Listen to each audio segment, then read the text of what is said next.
Bonjour tout le monde, j'espère que vous allez bien. Suite à ma vidéo précédente, je vais continuer à vous lire Le Petit Prince. Aujourd'hui, c'est le chapitre 10.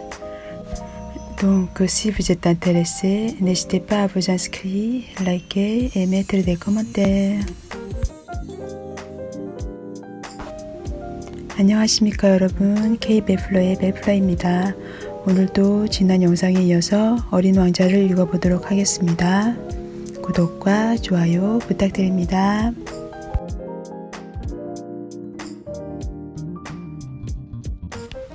Le Petit Prince, chapitre 10.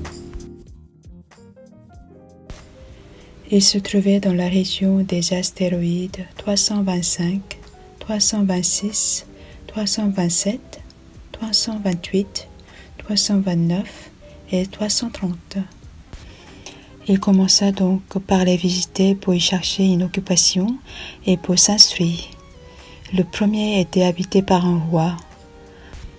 Le roi siégeait habillé de pourpre et d'hermine sur un trône très simple et cependant majestueux. « Ah, voilà un sujet !» s'écria le roi quand il aperçut le petit prince. Et le petit prince se demanda « Comment peut-il me reconnaître puisqu'il ne m'a encore jamais vu ?» Il ne savait pas que, pour les rois, le monde est très simplifié. Tous les hommes sont des sujets.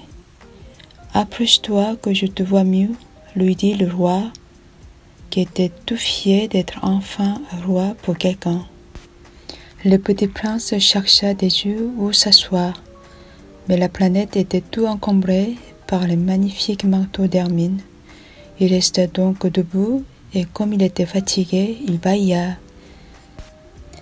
Il est contraire à l'étiquette de bâiller en présence d'un roi, lui dit le monarque.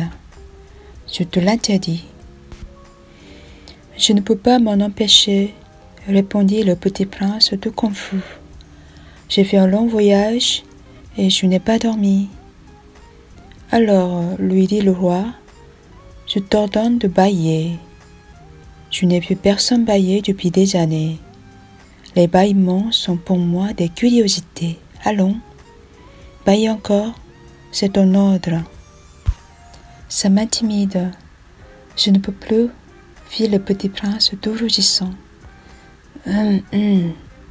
Répondit le roi. Alors, je t'ordonne tantôt de bâiller et tantôt de...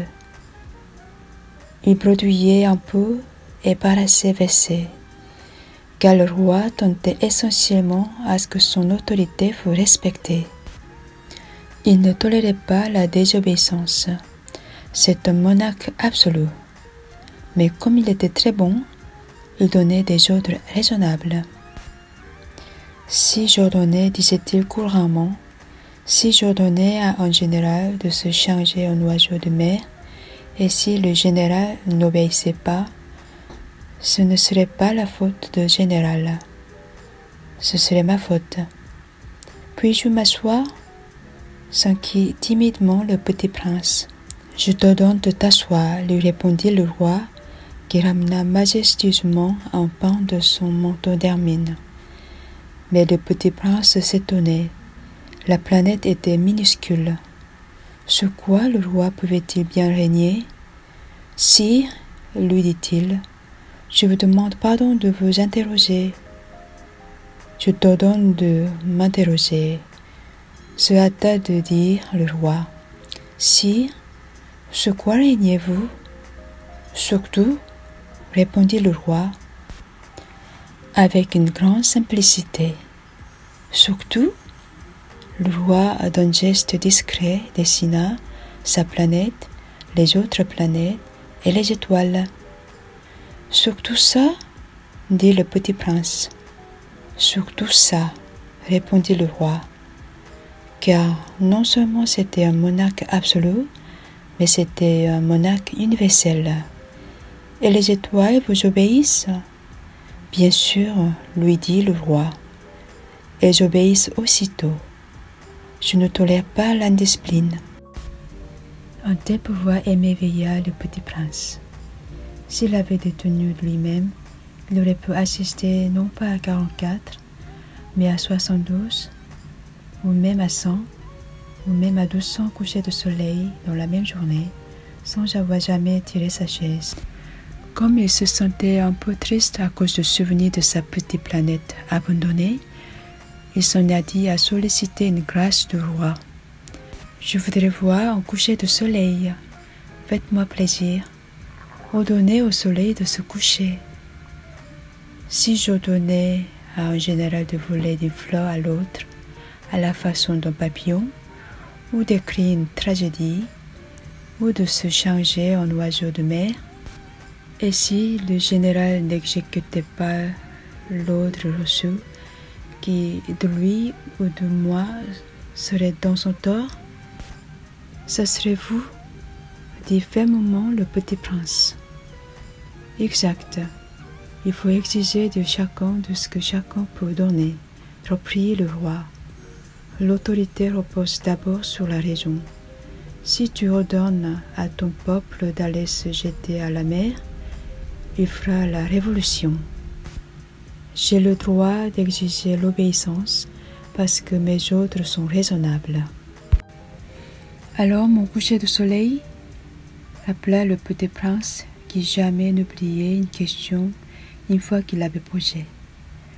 Ton coucher de soleil, tu l'auras. Je l'exigerai.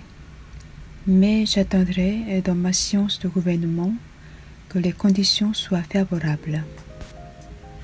Quand ça sera-t-il? S'informa le petit prince.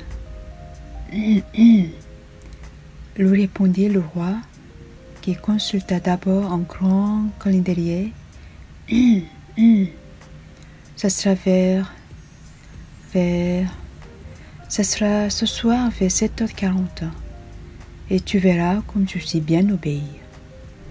Le petit prince bâilla. Il regrettait son coucher de soleil manqué, et puis il s'ennuyait déjà un peu. Je n'ai plus rien à faire ici, dit-il au roi. Je vais repartir. Ne pars pas, répondit le roi, qui était si fier d'avoir un sujet. Ne pars pas, je te fais ministre. Ministre de quoi? De la justice.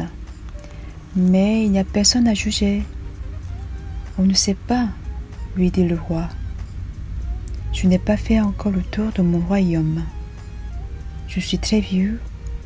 Je n'ai pas de place pour un carrosse. Et ça me fatigue de marcher. Oh, mais j'ai déjà vu, dit le petit prince qui se pencha pour jeter encore un coup d'œil sur l'autre côté de la planète. Il n'y a personne là-bas non plus. Tu te jugeras donc toi-même, lui répondit le roi. C'est le plus difficile. Il est bien plus difficile de se juger soi-même que de juger autrui. Si tu réussis à bien te juger, c'est que tu es un véritable sage. Moi, dit le petit prince, je peux me juger moi-même n'importe où. Je n'ai pas besoin d'habiter ici. Dit le roi, je crois bien que sur ma planète, il y a quelque part un vieux rat. Je l'entends la nuit. Tu pourras juger ce vieux rat. Tu le condamneras à mort de temps en temps. Ainsi, sa vie dépendra de ta justice. Mais tu le gracieras chaque fois pour l'économiser. Il n'y en a qu'un. Moi, répondit le petit prince, je n'aime pas condamner à mort, et je crois bien que je m'en vais. Non, dit le roi. Mais le petit prince, ayant achevé ses préparatifs, ne voulut point peiner le vieux monarque. Si votre majesté désirait être obéie ponctuellement, elle pourrait me donner un ordre raisonnable. Elle pourrait m'ordonner, par exemple, de partir avant 10 minutes. Il me semble que les conditions sont favorables. Le roi n'ayant rien répondu, le petit prince hésita d'abord, puis, avec un soupir, prit le départ. « Je te fais mon ambassadeur !» se hâta alors de crier le roi. Il avait un grand air d'autorité. Les grandes personnes sont bien étranges, se dit le petit prince en lui-même durant son voyage.